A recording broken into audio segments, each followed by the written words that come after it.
Well, I hope he really doesn't want to break my figure. Here's your look at the McFarlane Toys movie Maniacs, Rocky IV's Ivan Drago.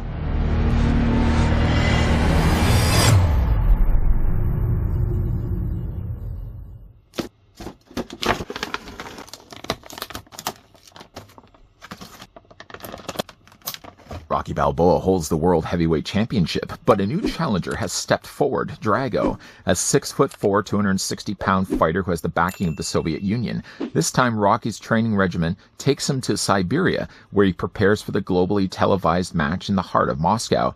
But nothing can truly prepare him for what he's about to face, a fight to the finish in which he must defend not only himself, but also the honor of his country. Sure hope a movie training montage will be enough to get Rocky prepared for his big bout against Ivan Drago. Just before, of course, we get a closer look at the new movie Maniacs Rocky IV Ivan Drago, I'd like to thank the folks over at McFarlane Toys that were kind enough to provide this sample. Drago is limited to release at a 6,750-piece quantity worldwide. The figure, though, is going to stand at about 6.5 inches in height, or the big bad guy from Rocky IV is going to be 16 centimeters tall.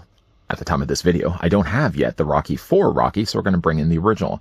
You could have them displayed like this, or obviously the way that they're posed, you can also have them displayed like this. Now, if you prefer, though, to have his opponent being Apollo Creed for what little there's left of him after his bouts, then if you can also do this, you can swap him out for the Apollo Creed that we've gotten before as well. You can go with the cleaner-looking Apollo Creed, or obviously if he's going to be trading blows with Ivan Drago, the bruised and battered one would be a little bit more fitting. The only thing that's really missing here is James Brown playing in the background.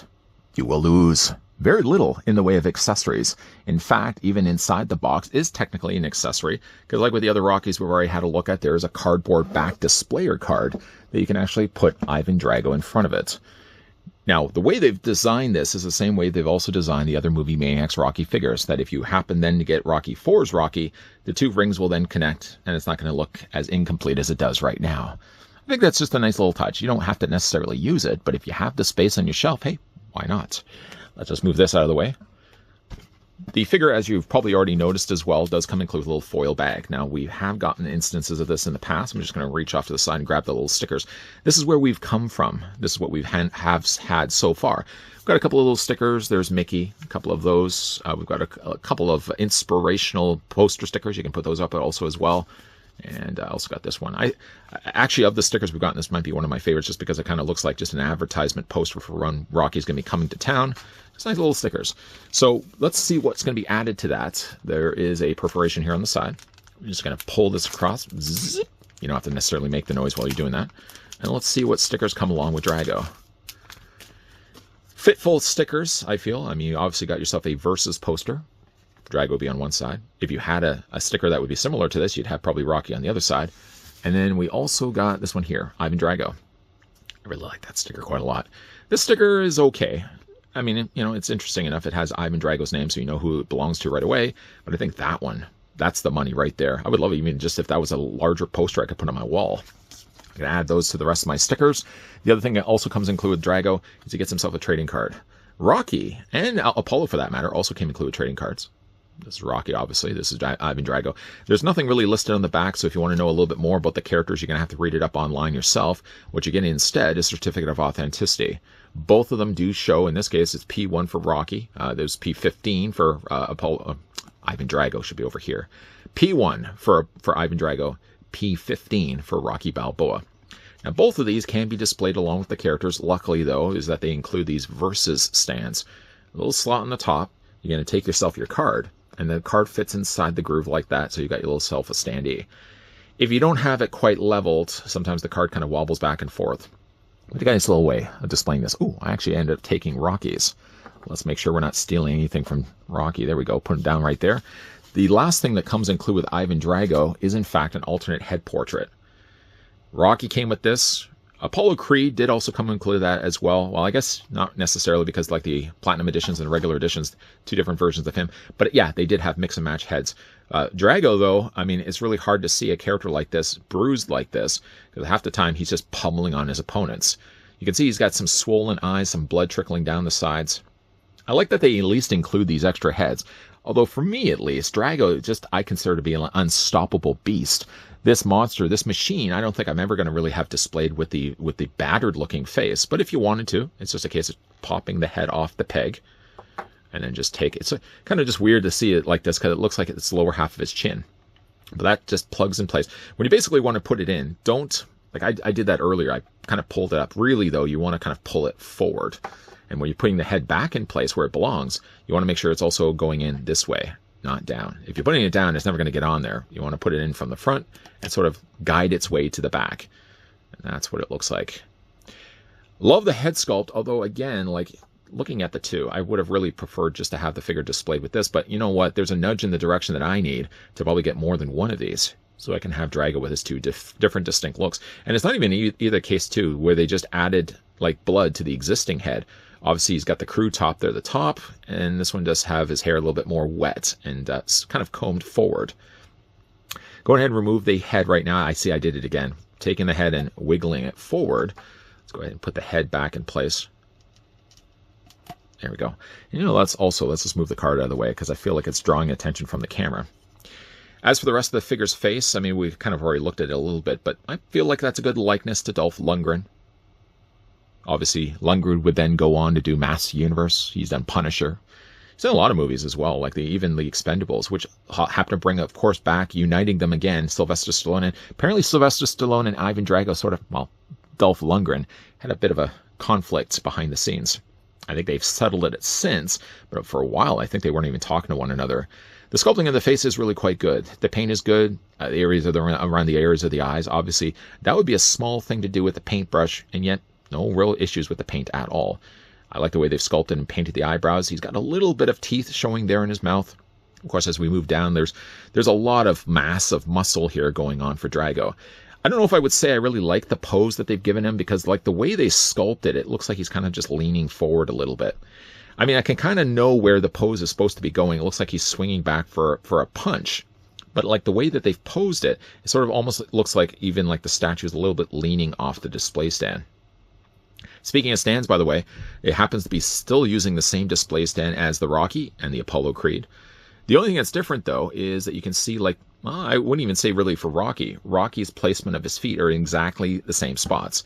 Now, maybe, for example, when we get Clubber Lang, maybe Lane is going to be making use of, see how these little square peg places? These are covering over what I would imagine to be holes, and that's probably going to be where a future figure is going to be standing. Probably right here, or they're probably going to be putting the foot back here, and maybe one of the feet here instead. So they're going to be using the most out of this mold, and that's not a bad thing at all. You got Ivan Drago still printed on the front. I would say maybe bring Ivan Drago a little bit more so it's in the center, because it does seem like it's a little bit moving off to the top of it. Other than that, though, it's nicely painted. You got the gold there on the front. Of course, you got the alternating colors of the blue, the white, and the red. Very nice display stand. I don't mind at all that they're using them again. Now, being that these are the new movie Maniacs, they're not going to have any real posability at all. Nothing really in the head. Obviously, nothing at all in the arms. Where they maybe give up a little bit, surrender, if you will, to the idea of having any bit of posability. I think where they more than make up for it is the sculpting and the way they've painted them. From a likeness standpoint, I feel, again, it looks a lot like Lundgren. I think all of really the Rocky figures, for that matter, have been quite good. The coloring of his trunks, very nicely painted and clean. Even, again, like you've got the hammer and the sickle. That's nicely done here in yellow, and some yellow stripes on the side.